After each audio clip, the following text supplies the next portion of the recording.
I think I'll leave that plaque there behind us as it's, well, A, quite a nice plaque, and B, it makes quite a nice backdrop. And C, it ties into the whole idea of literary figures from a certain period in British or Irish or English history, however you wish to see it. Now, if there's any literary figure in British history I have a contested relationship with personally, it's Rudyard Kipling. In theory, I should hate Rudyard Kipling because Rudyard Kipling was insanely patriotic in a particular way, and my family come from an Irish nationalist tradition. And Rudyard Kipling, well, Rudyard Kipling didn't particularly like Irish nationalism, and that's putting it rather mildly. For those not overly familiar with British history, there may be people watching outside of England here or Ireland, or you may just not have an interest in that period.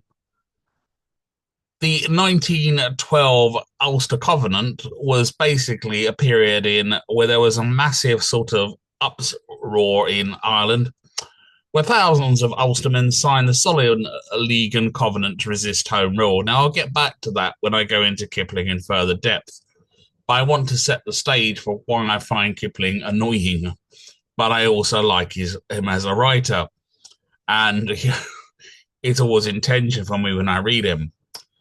And I'm going to read one poem by him, which is fairly well known. It's still reasonably well known, but probably better known in the province of Northern Ireland or up there.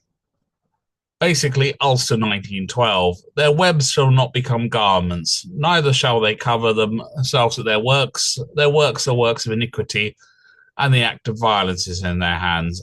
He's quoting from the book of Isaiah there. The dark 11th hour draws on and sees us sold to every evil power we fought against of old. Rebellion, rapine, hate, oppression, wrong, and greed are loose to rule our fate by England's art and deed. The faith in which we stand, the laws we made and guard, our honours, lives, and land are given for a reward. To murder done by night, to treason taught by day, to folly, sloth, and spite, and we are trussed away. The blood our fathers spilt, our love, our toils, our pains, accounted us for guilt, and only bind our chains before an empire's eyes. The traitor claims his price. What need of further lies? We are the sacrifice. We know the war prepared on every peaceful home. We know the hell's prepared for such as serve not Rome. The terror, threats, and bread in market, hearth, and field. We know when all is said, we perish if we yield.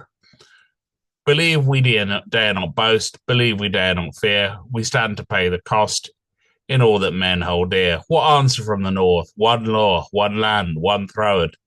If England drives us forth, we shall not fall alone. Now, the wonderfully anti-Catholic tone of that poem means, in theory, just for that alone, I should, in theory, loathe Kipling.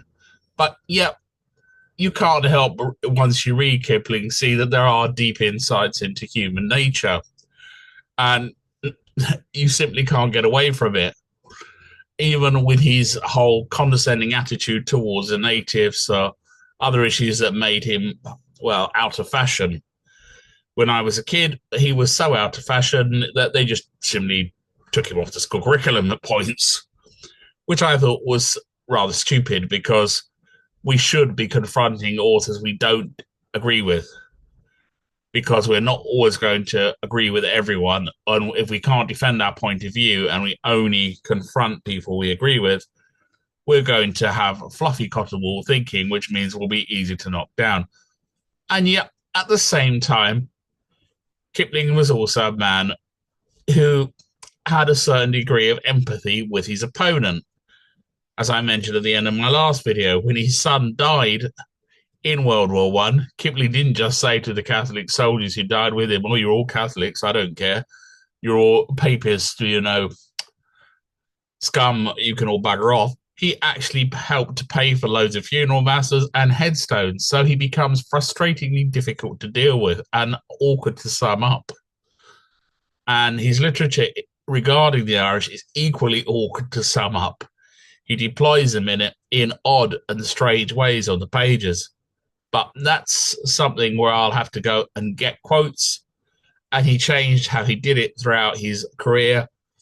And he was rather more primitive in how he approached it as a young man than as an older man. And he became increasingly sophisticated, as you might expect from a writer who had quite a long career. But that one rather famous poem, which ties to a very important crisis in British and Irish history, may indicate just how awkward a figure he is from a certain point of view.